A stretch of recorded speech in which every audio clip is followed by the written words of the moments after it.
the top 10 most sought-after Lionel steamers of the post-war era on this episode of Toy Train Tips and Tricks.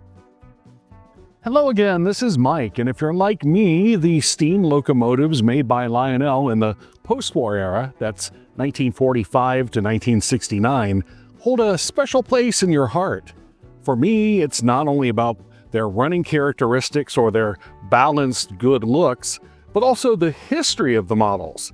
I like to imagine what it was like for the original owners of each of my Lionel steamers to receive such a special locomotive for Christmas, for a birthday, or from saving up newspaper route money. There's something timeless about these models, whether it's a humble Scout locomotive or a mighty scale Hudson or Jay or Berkshire. But while all of these models hold a special place in our hearts, some stand out above the others, either because of extra details or unusual features, or just because the model is particularly rare or unusual. In order to create an objective listing of the top 10 most sought-after models, an apples-to-apples comparison, you might say, I used the values listed in the 2025 edition of the Greenbergs Pocket Price Guide to Lionel Trains for models in excellent condition. Now, before you blow up my comments, yes, there is significant debate among collectors about how closely the values of the Greenberg Guide reflects actual prices that can be expected at a typical swap meet or eBay auction. Remember that condition plays a key role in value. Truly mint-in-the-box examples will command higher prices, while prices fall off quickly between excellent and good condition items. In any case, using the same mode of comparison, list prices for excellent condition items provides us with a solid baseline for comparison.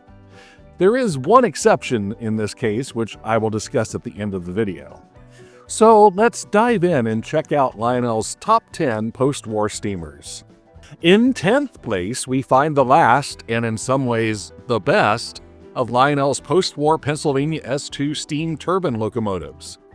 While sharing the same undersized boiler as the previous editions of the model, such as the 2020 671 and 681, this model, produced in 1954 and 1955, is the only one to include the lubrication linkage at the front of the valve gear. It also sports a classy white stripe along the running boards and a prototypical number 6200 in the Keystone logo on the smokebox door.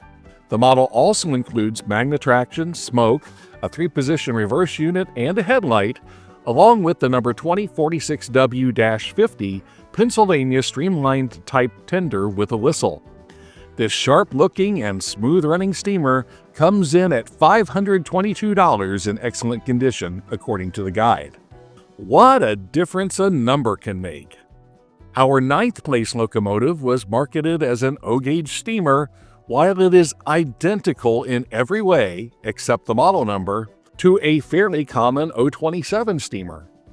The number 2065 O27 steamer was a spruced-up version of the number 2055 464 Baby Hudson that was introduced in 1953. Based on a Santa Fe prototype, these 464 steamers were designed to be much easier to assemble and maintain, and thus cheaper to manufacture, than the Pennsylvania K4 Pacific type locomotives that they replaced in the O27 product line. In 1954, Lionel wanted to give these models more of a hefty look, so they redesigned the boiler front to include the detail of an Alesco-style feedwater heater, while, incidentally, leaving the boiler casting of another feedwater heater intact on top of the boiler. These steamers, now number 2065, must have been super-duper superpowered. But Lionel also needed a steamer to fill the bottom spot of the regular O-gauge line. Rather than creating another model, Lionel simply changed the number of the number 2056 to 665. Whether in the form of a number 2055, 2065, 665, or the O-gauge version of the 2055, the number 685, these little steamers are great runners and great pullers. With magnetraction, smoke, a headlight, and one of several whistling tenders, they are a treat to operate.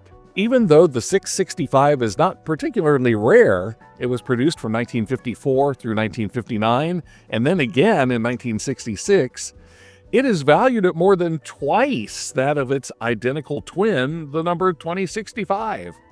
So, if you want a great little steamer at a bargain price, choose the 2065 or the plain front 2055. If you want the model favored by collectors, choose the 665 with a price of $573 in excellent condition. Our 8th place entry, incidentally, has 8 drivers. Yes, it's the classic number 726-284 Berkshire locomotive. Based on a Boston and Albany prototype, the number 726 went through a number of design changes between 1946 and 1949. And in this case, we are looking at the 1947 edition of the model. That model featured a then-new coil-heated smoke unit, a slightly longer boiler casting than the 1946 version, and a 3-position reverse unit with the control lever protruding from the top of the boiler. This variation is notable for its blackened metal flag holders. Paired with a sharp-looking number 2426W 6-wheel Lionel tender, this number 726 looks as good as it runs, and it is valued at $579 in excellent condition. It's time for a Toy Train Tips and Tricks Twin Spin, as our 7th place steamer is also a number 726, but this time the original 1946 version. The boiler casting on this version features smaller sand domes, and the reverse unit control lever does not protrude through the top of the boiler. This variation is also identifiable by the nickel-colored flag holders. The smoke unit on this version is the less reliable bulb type, but operators and collectors like the unbroken look of the boiler on this version, and it is valued at $690 in excellent condition. Sometimes your marketing team has a great idea, and sometimes they create Crystal Pepsi, New Coke, the Edsel, or the Lady Lionel set. Yes, our 6th place entry is the Lionel number 2037-500, a rather common 264 steamer, but this version was only available in that infamous pastel-colored sales disaster from 1957. It was like a pink nightmare. The idea of a pastel-colored train set for girls missed the point that girls who liked trains liked realistic-looking trains, and girls who didn't like trains didn't care what color they were. Now, maybe Lionel was ahead of its time, and perhaps if they had waited until 1959 and instead had introduced the Barbie Dream Express, it may have been a different story. But as it was, unsold sets were frequently repainted so dealers could unload them. Ironically, there have been many reproductions and reimaginations of the Lady Lionel over the years, including a pink GG1 made by K-Line. But original, excellent condition pink 2037s are currently listed for $942 in the Greenberg Guide. And I'd like to pause the video for just a moment and ask that if you're enjoying the video so far, please like it, share it, subscribe to the channel, just let YouTube know that you like this type of content. And you may even consider supporting the channel financially through a membership. Members have access to exclusive video content, early access to regular videos when possible, plus shout outs, special messages, special photos, and other special features. Just click on the membership button at the bottom of the video near the subscribe tab. And whether you are a member, a subscriber, a regular viewer, or just stopping by, thank you for watching the video and thank you for your support. Now, back to our video. As we enter the top 5, we come across a locomotive that to true rail fans can only be described as toy train blasphemy. What do I mean? Imagine for a moment a Ford 150 truck driver placing a Dodge Ram decal on his vehicle. Imagine giving a Red Sox fan season tickets to see the Yankees. Imagine a proud fan of Auburn University football sporting a Roll Tide t-shirt. Get the idea? Now imagine the Lionel number 773 scale Hudson, a descendant of the classic pre-war number 700E, a model based on the J1E Class 464, the most iconic locomotive of the New York Central Railroad, paired with a number 736W whistling tender with the name Pennsylvania emblazoned upon it. And even bookending the set in which it came was a Pennsy porthole caboose.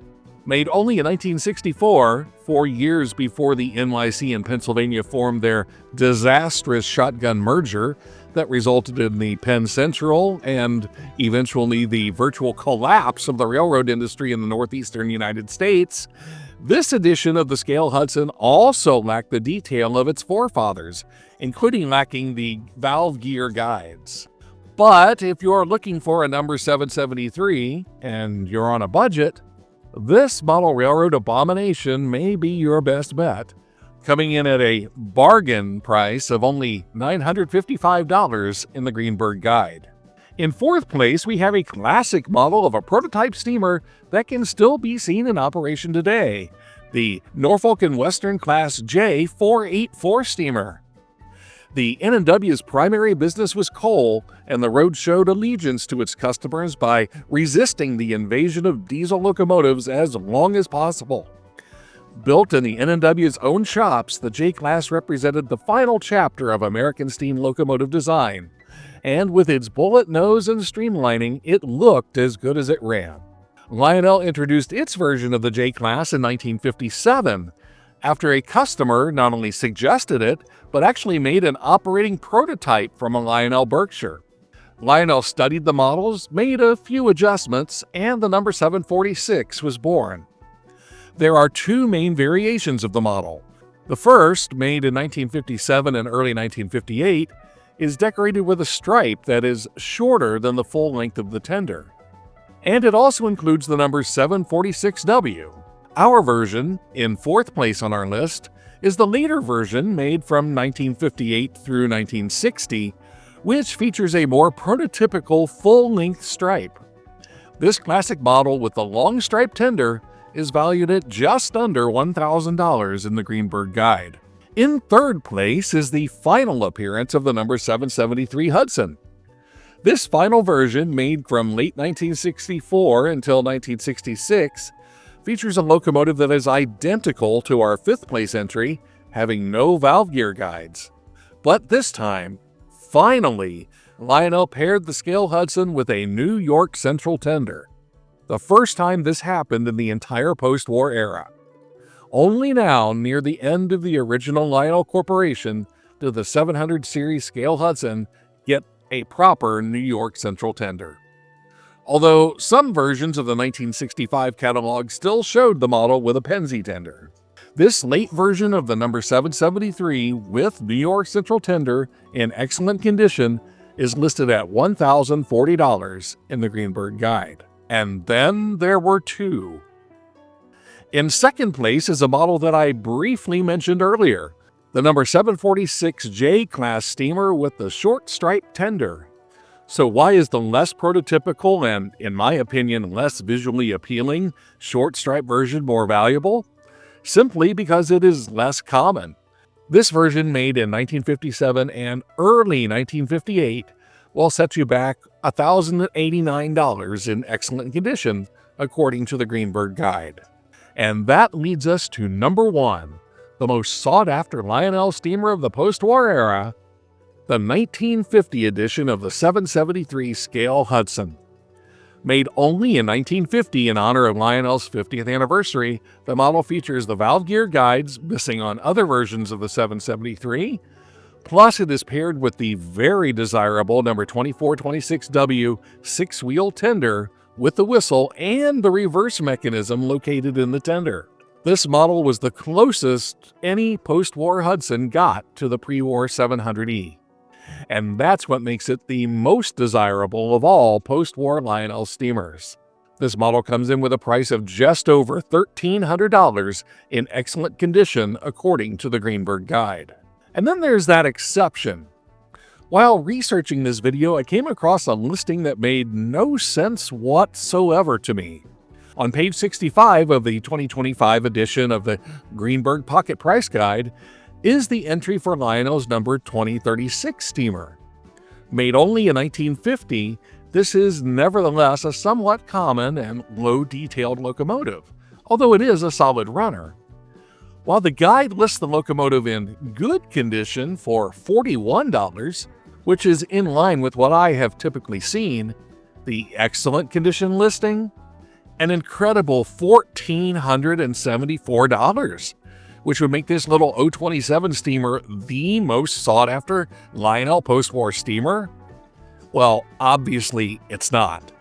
Just to make sure I hadn't missed some rare variation, I cross-checked other guides, and obviously this price is a misprint. So be careful out there.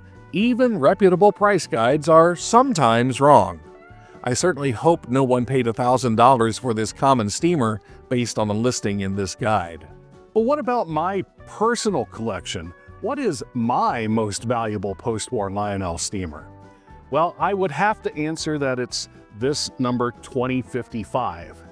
Why? Because it's the first post-war steamer that was added to my collection, part of a Christmas gift in 1982 or 83. And for me, this rugged little steamer running around our Christmas tree layout was a portal back into time to another age and another place, a place that I only knew from watching TV sitcoms. It was magical. And so whatever train is your most valuable, be sure to keep the trains running. And we'll catch you next time with more toy train tips and tricks.